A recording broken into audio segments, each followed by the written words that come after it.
आपण काल जी चेंबूरमध्ये घटना घडली अर्थात दुर्दैवी आहेच, पण आपण साधारणपणे पाहिलं असेल मुंबईमध्ये असेल, महाराष्ट्रामध्ये असेल, संपूर्ण देशामध्ये गेल्या 1-1.5 वर्षात आपण अनेक बातम्या अशा पाहतो, कुठे मेट्रोची स्लॅब कोसळून खालती कोणीतरी चिरडलं गेलेलं आहे, कोणी गाडी चालवत असताना रिव्हर्समध्ये गेलं आणि बॅरिकेड नसताना कुठच्या तरी खड्ड्यात पडून गेलेलं आहे.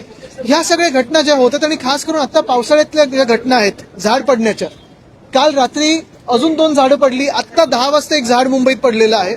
मूळ गोष्ट हीच आहे की रस्त्याची कामं जी झालेली आहेत आणि गेले 4 वर्ष आम्ही जे ओरडत आहोत सातत्याने की घोटाळेबाजांनी कामं केलेली आहेत, कॉन्ट्रॅक्टर बोगस आहेत किंवा मोठ्या नावाखालती भलत्याच लोकांनी कामं केलेली आहेत.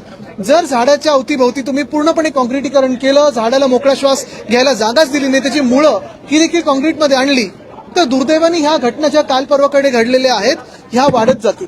हे आम्ही सातत्याने बोलत आलेलो आहोत. इनफॅक्ट आम्ही जिथे जिथे रस्त्याचे व्हिजिट्स केलेले आहेत तिथे महानगरपालिकेच्या अधिकाऱ्यांनी देखील बोलून दाखवलेलं आहे की ह्या घटना घडू शकतात. पण जे मान्सून पूर्वीची कामं आहेत, मग त्याच्यात ट्रिमिंग असेल, कॉन्क्रीटनी पूर्ण मुळाच्या अवतीभोवती विळखा घातला नाही ना हे बघणं असेल, किंवा पाणी साचणार नाही हे बघणं असेल, हे सगळं सोडून जसं मी सांगितलं की मुंबईच्या महापौर त्या बांगलादेशमध्ये काय चाललंय, ढाक्यामध्ये काय चाललंय त्याच्यावरच जास्ती लक्ष आहे, मुंबईच्या कामाकडे नाहीये.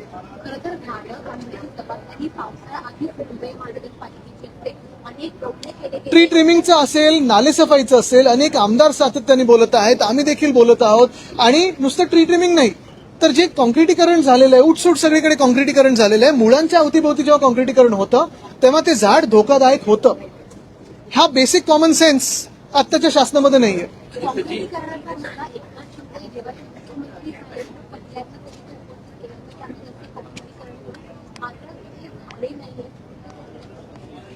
बेसिक गोष्ट अशी की त्यांचीच मुळं कुठच्या पक्षात आहेत ही खोलपर्यंत गेलीच नाहीयेत, नुसतं पैशांमध्ये बुडलेली आहेत. कॉन्ट्रॅक्टरांच्या पैशांमध्ये बुडलेली ह्यांची सगळी जी मुळं आहेत ती आता तुम्हाला दिसते की ती झाड त्यांचं नाजूक आहे, बाहेरून सपोर्ट घ्यायला लागतोय, बाहेरून त्यांना अजून बांबू लावून घ्यायला लागतं त्यांच्याच भाषेत. ज्या प्रकारे सध्या जी झाडं पडताना पाहायला मिळत आहेत अशाच प्रकारची आज सुद्धा पडताना पाहायला मिळाली होती. अनेकांना जीव गमवायला काय पावसाळा जेव्हा सुरुवात होती त्यावेळेला अशा प्रकारचे मृत्यू होते. थांबणार कधी? कारण थांबणार जेव्हा कॉमन सेन्स या शासनामध्ये येईल. आपण पाहताय गेले 4 वर्ष आम्ही जे कॉन्क्रिटीकरणचा घोटाळा त्याच्या विरोधात बोलत आहोत.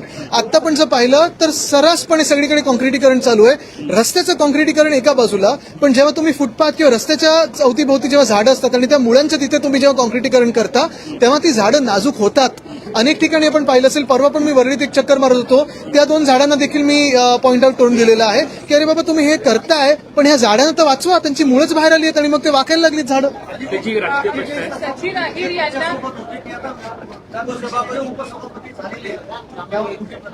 त्याच्यात प्रतिक्रिया काय? महत्वाची गोष्ट म्हणजे मिंदेंच्या पक्षामध्ये जे खूप इच्छुक होते, आता त्याच्यात कॅटेगरीज आहेत, ज्युनियर गद्दार कोण, सिनियर गद्दार कोण, सुपर सिनियर गद्दार कोण.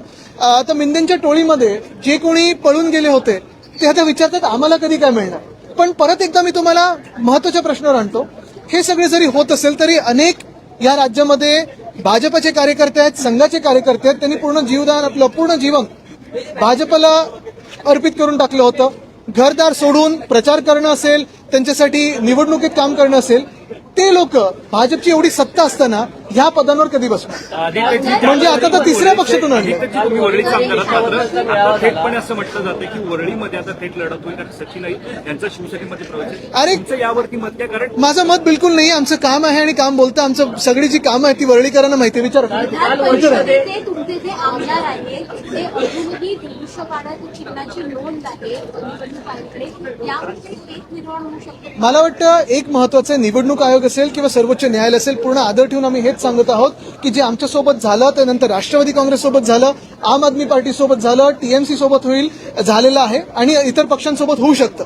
पण ही जी काही चिंधडे उडवलेल्या आहेत लोकशाहीच्या, ह्याच्यासाठी जबाबदार कोण आहे? ह्याच्यात जर न्याय निवाडा, जर आम्हाला आमच्यासाठी जो आम्ही न्याय मागत होतो तो आधीच मिळाला असता तर आज देशाची ही स्थिती झाली नसती.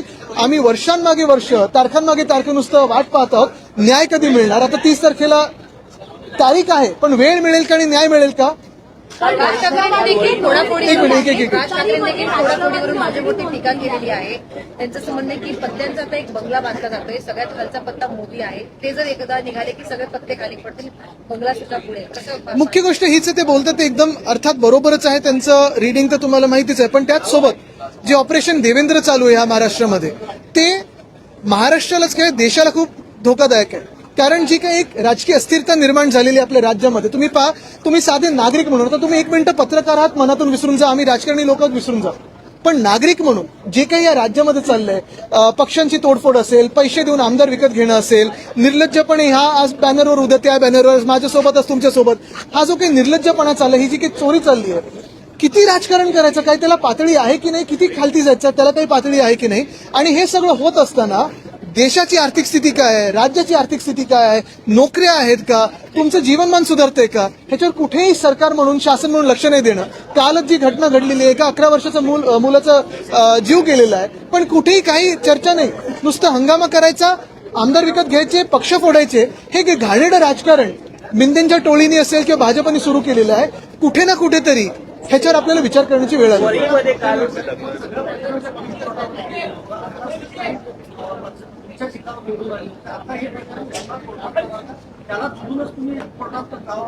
आता 30 तारखेची वेळ तर बघा, आता थोडी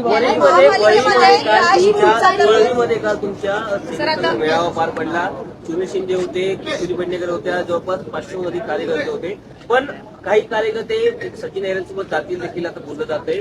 कसं तुम्हाला बांधीवळीची करणार? अरे बोललं का, त्याच्यावर आमचे लक्ष नाहीये. मुख्य गोष्ट हीच आहे की संपूर्ण महाराष्ट्रामध्ये आपण आत्ताचा पण दौरा पाहिला असाल, जे जनता आहे ती उद्धव बाळासाहेब ठाकरे या नावावर विश्वास ठेवते. चित्र असं आहे की निवडणूक ही सचिन अहिर विरुद्ध आदित्य ठाकरे होईल. काय कसं जाऊ दे, त्यांचा कालचा मेसेज थोडा वेगळा होता, पण मुख्य गोष्ट हीच आहे की लढो अथवा न लढो, आमच्या कामावर विश्वास आहे, आमच्या पक्षावर विश्वास आहे आणि जनतेवर विश्वास आहे. मुख्य गोष्ट हीच आहे की तुम्हाला परत एकदा मी एका महत्वाच्या विषयावर आणतो की हे सगळं होत असताना जे आमदार किंवा जे खासदार आज मिंदेंसोबत जात आहेत किंवा भाजपसोबत जात आहेत, त्यांनी जनतेला फक्त एवढं उत्तर द्यावं की जे अयोध्या लुटत आहेत, जे उज्जैनची भूमी लुटत आहेत, तुम्ही त्यांच्या मांडीला मांडी लावून कसे बसू शकता.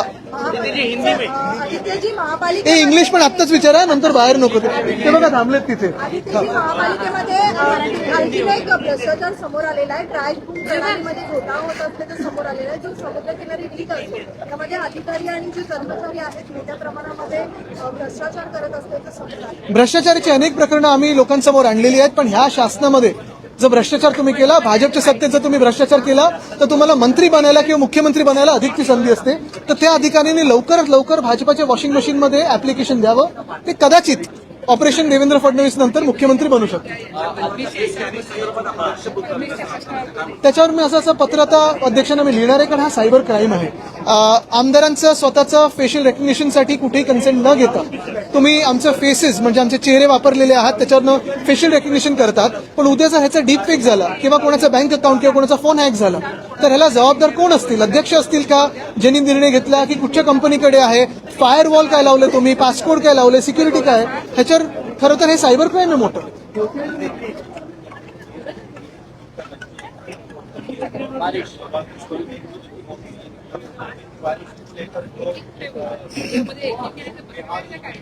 ऐसे नहीं कि मुंबई में पहली बार बरसात हो रही है, लेकिन पहली बार एक ऐसा शासन बीएमसी में बैठा हुआ है पिछले बहुत सालों के बाद, जिसको मुंबई की चिंता नहीं है, लेकिन ढाका में क्या हो रहा है, बांग्लादेश में क्या हो रहा है, उस पर ही ज्यादा नजर हमारे महापौर साहिबा की है.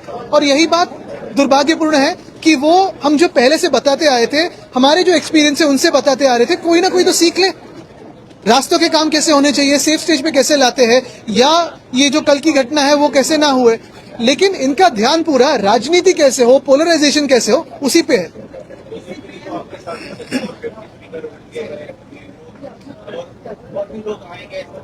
बिल्कुल, जिसको जिसको भाजपा का अयोध्या की लूट और उज्जैन की जो भूमि की लूट है वो मान्य है, वो भाजपा और मिंदे के साथ जाए, क्योंकि जो हिंदुत्व के खिलाफ है वही तो भाजपा के साथ आज जा रहा है. क्या आप सोच सकते हैं कि रामलला के मंदिर में कभी भ्रष्टाचार हो सकता था? लेकिन जो भाजपा ने और संघ ने जो लोग बिठाए उन्होंने तो भ्रष्टाचार किया है. क्या आप सोच सकते थे कि मध्य प्रदेश के मुख्यमंत्री स्वयं वहां की भूमि की लूट कर सकते थे? लेकिन उन्होंने तो की है, ये तो मीडिया ने सामने लाया. तो जिन को जो हिंदू विरोधी है वही भाजपा के साथ जा सकता है और मिंदे के साथ जा सकता है.